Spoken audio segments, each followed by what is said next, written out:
Hey everyone, welcome back to my YouTube channel. I just thought of giving you guys a quick update on my way to pick the missus up from work. Now, we are all aware of what is currently happening in the country. The numbers keep going up and up and up. And I just thought of, taking this time to talk about a few things that I've observed as a result of how the rise in infections has been communicated both globally and, if you bring it down back to this country, the local context.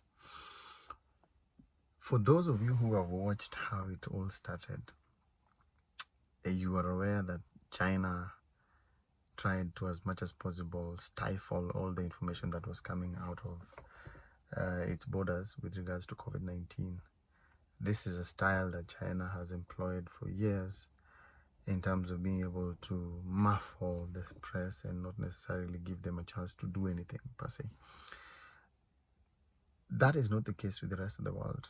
And this might explain why, for example, when this started, there was so many cases in China, but very few deaths. Not very few deaths. 3,000 deaths is still a lot, but in terms of, if you compare with the 92,000 that have died so far in the US, then you would talk of fewer deaths. But look at it this way. Look at it in terms of how China talked about COVID cases and COVID treatment and all that. And also how, for example, Italy, Spain, Germany, and some of these countries were reacting to this thing. There's quite a stark difference when it comes to how a lot of it was communicated. You'll find that when it got to Italy, they were a bit more open. They were talking about the numbers of infections, very openly. And so you realized immediately that this thing was bigger than what it was. And it's all due to communication and the channels used and how free an environment is provided for those who are dealing with this to be able to communicate their actual figures. When you look at the case in the United States, they tried to be very prepared and very planned with how they did their communication with regards to COVID-19, especially the government. But you also had the little matter of your favorite person, who is the President of the United States, Donald J. Trump, and his contradictory messages, which did not help when, for example, a notable voice like Dr. Anthony Fauci, I think that's his name, Dr. Fauci, came out and said certain things, and Trump would contradict that, or health professionals would say certain things and he would contradict that, and that would look very bad because it almost seemed like it was a house that was not in order. In this country, one person has come to be known as the face of our fight against COVID-19, and that is none other than Mutahi Kagwe. Now, Mutahi has been very good at delivering the updates on COVID-19. So good to a point where anybody else comes up and talks about this issue and it doesn't look as serious as he does. A few things to note with Mutahi Kagwe is his use of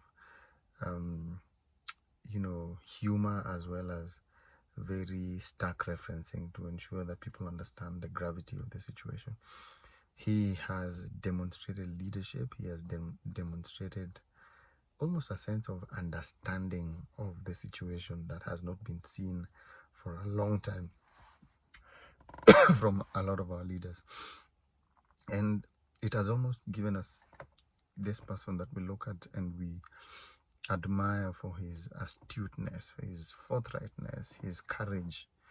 And this is all due to how his communication is packaged. Don't get me wrong, even what he wears, how he speaks, his references in terms of the places he's talking about and the rule of law, the government, all that packaged into one has been the reason why Mutahi has been very successful in his communication of what is going on with the COVID situation in Kenya. Now, at some point, the problem is a lot of good, or he's undone by the fact that the cases keep going up, and no one seems to be taking a lot of the stuff he's saying seriously, and so you find that the response is not as good from the people he's speaking to. But anyway, I don't think I want to delve too deep into issues. I was just thinking of giving an update on my thoughts in terms of how communication has affected the delivery of the messaging around COVID-19. If you're new to my channel, go up here, click the link, subscribe, like the video, and make sure you have the notification button on for more updates. That's it for today. Let's see what we'll come up with tomorrow. Adios, amigos.